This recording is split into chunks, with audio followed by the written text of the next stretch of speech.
Bueno, pues el gran día ha llegado, amigos míos, y hoy lunes se ha estrenado All In Mar Márquez, ese documental, docuserie de Amazon Prime en la cual 5 capítulos de unos 30-35 minutillos iban narrando cómo fue el 2022 de Mar Márquez. Bastante completos dentro de lo que cabe, teniendo en cuenta que al final en 5 capítulos de 30 minutos hablar de un año entero de cada cosa pues es más difícil, y sobre todo cuando iban haciendo pequeños y breves repasos pues de la historia de Mar Márquez con los puntos más importantes, como no puede ser de otra manera, tanto la carrera de Storyline 125 como todas las anécdotas con el señor Valentino Rossi. Y eso, por cierto, para mí dejó uno de esos puntos importantes. Ayer mismo te decía en el vídeo, cuando vea los puntos clave, pues bueno, los vendré aquí a comentar contigo. Y he visto varios que quiero comentarte, pero uno de ellos es el de Valentino Rossi y Marc Márquez, donde empieza su enemistad, que es algo muy interesante, que había oído, pero de una voz muy lejana y no tenía tan claro.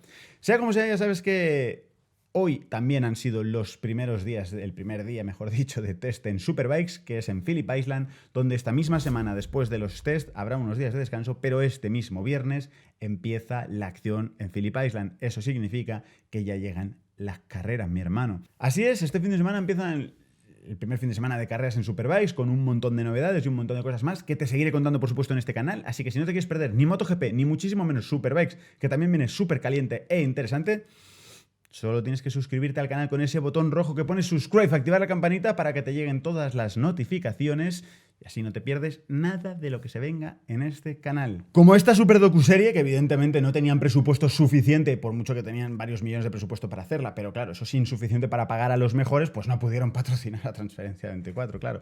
Sin embargo, Transferencia 24 sí que viene aquí a patrocinar este espacio, esta docuserie de Marc Márquez, y sobre todo viene aquí a hacerlo ayudándote. Porque como ya sabes, son la red de gestorías online más importante de toda España para cualquier gestión de vehículo. Y lo más importante, digo que te hacen a ti ese punch, ese pim, ese favor, son tus amigos, son tu familia, porque no te hacen ni más ni menos que un 10% de descuento. Vamos a calmarnos, ¿no? Vamos a calmarnos ya ahí con el código IRONFRAN. Con el código IRONFRAN, cualquier gestión de vehículo que tengas que hacer, un cambio de nombre básico por internet, como siempre te cuento, online, en un móvil, en una tablet, en un ordenador, en lo que sea, todo lo puedes hacer desde donde quieras que tengas conexión a internet y cambias de nombre instantáneamente, te llegan los papeles a casa, etcétera, que encima, con un 10% de descuento. ¿Ves cómo nos están ayudando? ¿Ves cómo están empujando? Que además, por cierto, tú dices, ya, pero es que yo no voy a cambiar de coche, pero mi abuelo sí. Se lo puedes pasar a tu abuelo, no pasa nada. Tu abuelo, dile, link en la descripción y en el primer comentario fijado de este vídeo, vas, copias, se lo envías, Transferencia 24, y recuérdale que cuando vaya a pagar, en el código de descuento ponga código IRONFRAN. Si lo pone en mayúsculas, hasta es un 11%, yo creo, un 10,5%. Así que IRONFRAN en mayúsculas, ¡pum!, el código y descuentazo. ¿Has visto? Sin embargo, y como estábamos diciendo, hoy vamos a hablar de cómo ha sido esa docuserie que ayer, teníamos un poco, yo tuve al menos esta incógnita, esta duda. Yo tenía entendido que se estrenaba el día 19, pero claro, no, el 19 era ese preestreno con ese evento que ayer hizo Marc Márquez por las calles de Madrid con esa Honda RCV 200cc, bla, bla, bla, que no es una MotoGP real, pero hace ver que es una MotoGP de calle. Desde luego sonar suena muy parecido, eso sí es verdad. Y tras ese evento se publicaba, yo diciendo ayer refresqué varias veces y dije, coño, pues aquí esto no sale, esto se ha entrampado el Amazon Prime Video, pero no. A las 12 en punto, clavadas prácticamente, yo creo, es decir, ya cuando era día 20, lunes, se publicó. Y ayer a las 12:15 digo yo, es que no, vamos a ver un capitulinsky, ¿no? Y un capitulinsky, otro no sé qué, me dieron las 1000 y me lo vi del tiro, en la verdad. Y tengo que decir las cosas claras y el chocolate espeso. Las expectativas eran demasiado altas, el teaser era demasiado potente y el resultado final ha sido 90% éxito. Eso es mucho decir, ¿eh? Ojo, porque como digo, tenía las expectativas muy altas. ¿Qué quiero decir con esto? Me gustó mucho. Me gustó mucho. Había cositas que podríamos haber cambiado, mejorado o algunos puntos, pero es que siempre se puede mejorar. Sin embargo, como digo, la nota final que yo saco es que me ha gustado muchísimo. En un primer momento, cuando Marc Márquez sale hablando, de hecho, para el que no la haya visto ni la vaya a poder ver, no voy a tampoco, pero sí que voy a estar pues un poco contando más o menos qué fue lo sucedido realmente, ¿no? En un primer momento, como digo, pues le hacen una entrevista cuando empieza todo. Marc Márquez está en un momento muy bajo de moral, además, y lo primero que hace en esa primera entrevista incluso es ponerse a llorar. Y es la segunda vez que creo que veo llorar a Marc Márquez con ese nivel de profundidad. La primera fue cuando se estuvo a punto de ir a vivir a Andorra y le cayó la de San Quintín, porque así es la sociedad, muy injustamente, pero bueno. Y ahí claramente se le vio afectado. Y en esta, tengo que decir que los primeros compases pienso, claro, empieza la docuserie, empieza llorando, y lo primero que pensé es, ya empezamos así, ya empezamos con el peliculeo tal, pero le di unos segundos y no me la jugaría, la verdad, pero tuve la sensación de que eran lágrimas de verdad, de que era Marc Márquez abriendo su corazón.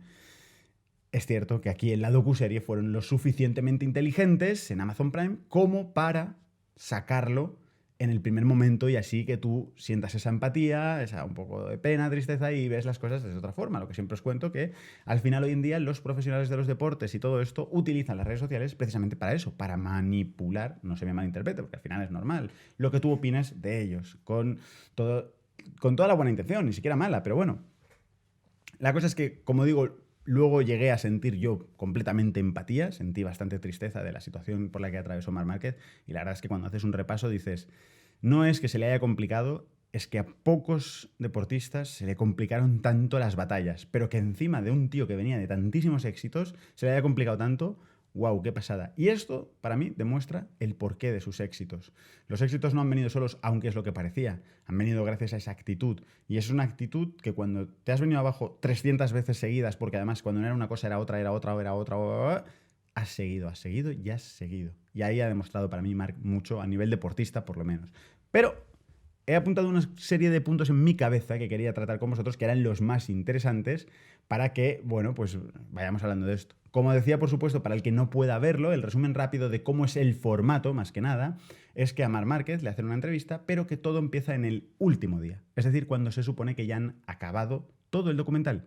Y empieza Marc Márquez viendo su propia docuserie, precisamente. Y entonces va viendo los cambios de cómo ha sido todo y por qué le hacían unas preguntas entonces y por qué tal. Y entonces él mismo también puede ir haciendo un análisis de lo que había sido tanto su año como esta propia docuserie, lo cual es bastante interesante. Es un formato que me pareció bastante acertado e interesante. Obviamente todo empieza con el tema del brazo. Es decir, aunque la docuserie habla del 2022 y lo que sucede durante el 2022 y va repasando casi todas las carreras, se saltan alguna, pero prácticamente va repasando lo que sucede, en alguna inciden más, en otras menos, dependiendo de la importancia que tuvieron durante el año, evidentemente. Es cierto que, claro, rescatan momentos del pasado. Y el principal y el más importante, que es por el que ha estado marcado incluso el 2022, el 2021 y el 2020, es el accidente de Jerez en 2020. Cuando ese accidente que rompe el brazo de Marc Márquez y lo que sucede después, pues lleva una situación constante de tragedias que aún hoy persiguen un poquito a Marc, aunque ahora parece que ya no tiene tanto que ver con su físico y sus problemas, pero bueno, que al final también, sin embargo, el problema que ahora trae la moto viene de la ausencia del propio Marc, como reconoce en muchas ocasiones en este mismo documental, ¿no? Una de las cosas que me ha gustado del documental es que si yo me pudiera sentar con Marc Márquez y hacer un vídeo chulo, hay muchas preguntas que le haría que se salen un poco incluso de las típicas, que son aburridas, y bastantes de las que yo tendría en mi cabeza para preguntarle, se podría decir que se medio respondían en este documental. Por eso me ha gustado especialmente, porque toca temas desde un ángulo, desde una perspectiva y todo esto que hasta ahora eran inauditos e inéditos y aquí lo hace, ¿no? Algunas preguntas de curiosidad, de humano, ¿no? Y son muy interesantes. Una de ellas, por ejemplo, es que él mismo entiende y reconoce dónde está el error de toda la ristra que le ha pasado de tragedias con el brazo, ¿no? Que es que realmente no fue esa primera operación tan mala como la pintaron, porque claro, la pintaron como, joder, se le rompe la placa, la chapa y no sé qué y lo otro, y que no solo eso, sino que además cuenta que el problema en el brazo no estaba en el brazo ni en la placa cuando vuelve a correr. Para el que no lo recuerde, Marc Márquez se lesiona en Jerez 2020 y a la semana siguiente se volvía a correr en el mismo circuito. Así que Marc, como quería ganar a toda costa, pues decide que se opera rápidamente y le da tiempo a volver para la siguiente carrera. Es decir, que 4 días más tarde de haberse caído, ya se había operado y había vuelto a subirse prácticamente a la moto. O sea, una locura bastante salvaje. Finalmente esa carrera decide no correrla porque cuando sale a esa Q1 a intentar clasificarse, da una vuelta y se para. Y se para porque no tenía ni siquiera feeling, sentimientos, sensaciones en el brazo, de lo mal que estaba, porque estaba cogiendo, claro, un volumen, se estaba hinchando, inflamando brutalmente. Y una de las cosas que dice es que el problema no fue el brazo como la gente se cree, no fue el húmero que se había roto, sino que se le había generado una inflamación en el codo brutal. Y esa fue la razón por la que no corrió. Pero claro, ahí ya habías empezado a joder las cositas, ya se habían empezado a torcer. Sin embargo, por lo visto, no acabaron ahí las cositas fastidiadas, sino que las cositas continuaron porque al llegar a casa después de eso, él siguió entrenando como si nada. Y ese fue el otro gran error. Seguir entrenando como si nada acabó generando que... Bueno, y la famosísima historia y anécdota de esa placa que se rompe por abrir una ventana o una puerta, pues bueno, él la relata a su manera y evidentemente que le creemos totalmente, pero es lo que él dice, lo que siempre ha quedado claro y lo que siempre se ha criticado por decir que se había roto por la puerta o la ventana. No se rompió por la puerta o la ventana, se rompió porque llevaba un trajín detrás impresionante y el punto final pues fue ese.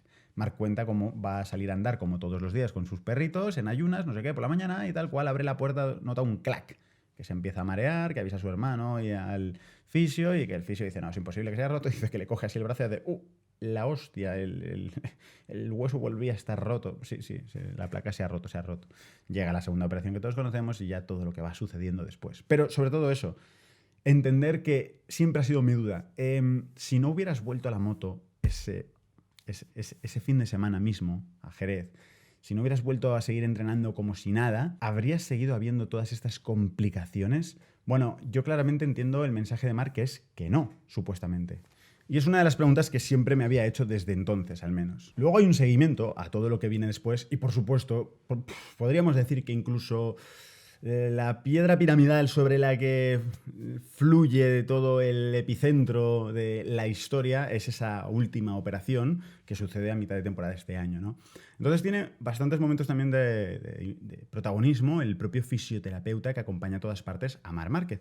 Y hay un momento en el que, llamadme lo que queráis, pero me sentí aludido porque están hablando de la situación que en un canal de YouTube habían oído hablar de los vídeos que decían un tío que no sabía de nada, que no se entera de nada, que decía que si Marc había cambiado, cuando yo hice varios vídeos al respecto, utilizando un poco esos títulos, esas formas, pero diciendo que Marc no había cambiado y que había demostrado que tal, y si había cambiado era mejor, más inteligente, etcétera. Pero sí me sentí un poco aludido porque además no creo que haya muchos vídeos que tengan el alcance de los míos y que por tanto lleguen a esos oídos. A pesar de que hoy cada día hay más canales que se dedican a esto está claro. Incluso el propio Marc Márquez acaba diciendo que él ve los títulos y que ya, digo, hostia, estos títulos son míos, lo reconozco, Marc. Dice que no quiere ver los vídeos porque se cabrea. Además, desde Onda HRC, por si alguien lo duda, hay un par de personas importantes que de vez en cuando me mandan mensajitos y emails para que me diga, Charmander, cálmate un poquito, no digas estas cosas que no nos vienen bien. Pero algún día os hablaré de todas las personas importantes de todos los equipos de MotoGP y de Dorna que me han escrito alguna vez para decirme, vamos a calmarnos, Charmander, vamos a calmarnos. Lo que pasa es que nunca he querido decir nada al respecto, nunca he querido cruzar esa línea ni ser oportunista en ese sentido. Pero el día que coja y diga, hasta aquí hemos llegado, amigos, que me voy, que lo dejo, que abandono, contaré todas las personas que he conocido en este mundo que me han escrito y alucinaréis con las historias que yo os podría contar, ya os lo digo. Así que creedme que sí, que más de uno se los ve y me deja su buen dislike. Sin embargo, uno de los puntos que más me llamó la atención también de todo esto fue cuando Marc empieza a hablar de toda la historia con Rossi. No la vamos a recontar porque ya la sabemos, pero añade un punto importante que había oído alguna vez hablar de ello, pero nunca sabía con qué importancia había sucedido eso. Y Marc cuenta con mucho más detalle, aunque solamente brevemente, que en 2014, ya un año antes de que sucediera todo lo de 2015, que por cierto le da bastante sentido a todo, después de la carrera de Misano, y esto lo sabemos todos, lo vimos en aquella época, Valentino Rossi invita 1 o 2 días a Marc Márquez a su rancho, al ranch, para que vayan ahí a rodar.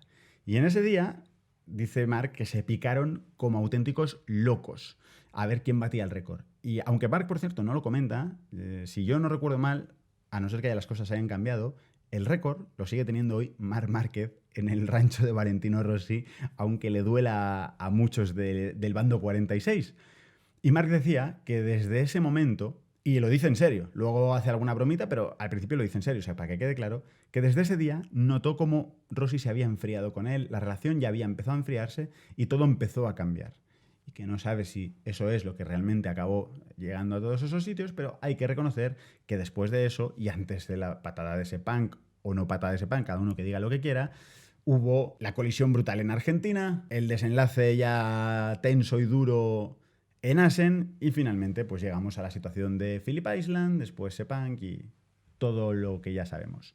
Sin embargo, Marc dice una cosa que ya sí que me gustó, porque fue un poco una liberación, con respecto sobre todo a la última carrera en Valencia, sobre si es verdad que no dejó pasar, o si dejó pasar a Jorge Lorenzo, o no le adelantó, por qué no lo intentó en toda la carrera y no sé qué. Y él decía, ¿podía haberme metido sin saber qué hubiera pasado en la última curva en el último momento? Sí, pero no sabía muy bien tampoco si hubiera acabado en una desgracia. Sin embargo, ¿qué hubiera supuesto si lo hubiese hecho? Que una persona que me hizo vivir, y él dice así, una persona que me hizo vivir las 2 peores semanas de mi vida, ganara un título. ¿Quería yo que ganara un título esa persona que me había hecho eso? No. Así que no me iba a meter. Digo, bravo, bravo, bravo, porque es la mejor definición de lo que sucedió. Todos sabemos que no le quiso adelantar. Sí, eso ya lo sabemos, no eres ningún jefe de la NASA, ningún ingeniero. Si lo has visto, no lo cuentes como diciendo, yo lo vi, los demás también lo vemos. Pero es que la explicación, dada así, tiene todo el sentido del mundo. ¿De qué vas a alterar el resultado para favorecer a una persona que, claro, te ha hecho tanto daño? Ya no voy a entrar porque los rosistas dirán, pero es que lo han merecido, es que no sé qué, el otro inmerecido, tal. Da lo mismo, merecido e inmerecido. Te han hecho daño. O sea, ¿cuál es la realidad? Es la tuya. Tú siempre tienes tu propia realidad, no la realidad de ahí fuera. Y si te han hecho daño, pues tú tienes odio, rabia y mal genio contra esa persona y no le vas a favorecer. Así que enhorabuena a Marc por quitarse, yo creo, ese peso de encima y decirlo con tantísima claridad, pero con bastante sutileza a la vez. Luego hay otro punto también, que es cuando ya en Mugello él notifica al mundo, ¿no? Hace aquella rueda de prensa con Alberto Puig y le cuenta a la gente que cuando acabe ese fin de semana de carreras, pues va a tener que irse a operar otra vez más, que ha decidido correr al final, pero bueno. Y hay una escena en la que está él en el motorhome y está tranquilamente y de repente llaman a su puerta cuando ya ha pasado el fin de semana, es por la noche, y llaman a la puerta. Y abre la puerta y se encuentra a Aleix Espargaró. Y dice, hostia, además se lleva una sorpresa. Y Aleix, pues, aunque la conversación es en catalán y tal, pues es bastante cariñoso. Le dice, ya sabía yo que aunque desde fuera no se veía mucho, no estabas pilotando a gusto. Y se notaba que algo había, así que bueno, si hay que hacer esto, pues a por ello y tal, le da ánimos, le da cariño y tal. Y entonces, cuando ya se va, Marc se le ve el Marc más humano y más, no quiero decir débil, porque no digo que Marc sea débil, pero la parte más débil de Marc, la parte más humana, de donde agradece el cariño y dice, todo cuenta, se agradece esto. Y lo dice porque dice, solamente 2 pilotos, que yo recuerde, que estén en activo, que corran contra mí ahora mismo, han venido a desearme lo mejor y han venido a decirme algo. Uno fue Quartararo y el otro Aleix Espargaró. Y dice, que esto es lo irónico, dice, para que te hagas una idea, ni mi propio compañero de equipo, que está a 2 pasos, ha venido a decirme nada. Ni buena suerte, ni te deseo lo mejor, ni nada. Casualmente, su propio compañero de equipo se refería a Pol Espargaró, que era el hermano de Aleix Espargaró, quien sí, precisamente era uno de los 2 que había ido a verle. Para que te hagas una idea también de que de lo que se ve desde fuera, que si hay buen rollismo o no buen rollismo, no sé qué, pero amigos de verdad luego se ven a la hora de la verdad y esas cosas duelen. Y por eso ese tipo de relaciones, ¿no? Esas fricciones. Y como digo, veo a un Márquez pues, que está claramente golpeado un poco por esa sensibilidad de cuando vienen y tal y te hacen sentir pues bien de que hay alguien que se preocupe por ti y te desee tu cariño, ¿no? Luego, tiempo más tarde, después de la operación, sale toda la operación, que es fantástico también ver todo lo que explican, ya que no es el 100%, pero explican muchas cosas, se encuentra un día con Dani Pedrosa en Austria cuando vuelve, y además dice vuelvo para pegarles un palo a todos los de Honda y que se vuelvan a poner las pilas, pero no voy a correr, evidentemente. Y se encuentra con Dani Pedrosa y tiene una conversación muy interesante donde Dani le cuenta que la misma lesión, prácticamente, seguramente con menos grados, ¿no? Y tal, pero bueno, que estaba teniendo Marc Márquez, Dani Pedrosa la tuvo toda la vida porque le sucedió con 14 años y que se acostumbró a correr con eso con 14 años. De ahí ese famoso pick-up, ¿no? Quizás que hacía el propio Dani Pedrosa, pero que Dani toda la vida corrió con una rotación del húmero relativamente, que como digo, le pasó con 14 años, que se dice pronto, ¿eh? Y que además a esa clínica había ido ya cuando se retiró temporalmente después de aquel inicio de temporada en Qatar, porque no conseguía cicatrizar la clavícula. Finalmente hay otro punto también que me dejó bastante impactado, que fue cuando Marc habla al final, vuelve a ver todo y vuelve a ver sus primeras palabras de cómo empezaba el documental y cuando se pone a llorar. Y reconoce que cuando le volvió a pasar lo de la vista esta misma temporada, le dijo a su padre, se acabó, lo dejo aquí, ya no sigo. Y fue su padre el que le volvió a convencer para decir, tranquilo, no abandones ahora. Pero que él había llegado a decir ya, se acabó. O sea, no solo que también se habla durante varias partes de la docuserie, había llegado a plantearse la retirada, sino que había en su cabeza tomado la decisión de retirarse. Pero finalmente su padre consiguió convencerle para que no lo hiciera. Algo de lo cual evidentemente nos alegramos todos los amantes al motociclismo, que te voy a contar. Ya sabes que puedes dejarme tu opinión al respecto sobre qué te ha parecido esta docuserie en los comentarios. Yo te sigo leyendo por ahí y seguimos comentando muchas cosas más, que ya sabes que mañana mismo seguiremos estando hablando de todo lo que pase en Phillip Island, en Superbikes, en una semana que va a ser larga, entretenida e interesante. Así que no te lo pierdas. Suscríbete aquí con este botón mágico que tienes por aquí. Activa la campanita para que te den todas las notificaciones, así no te pierdes nada de estos vídeos, de los siguientes. Pronto ya empieza MotoGP. La semana que viene creo que está por aquí mi nueva bestia. No digo nada, así que esto está empezando ya, hermano.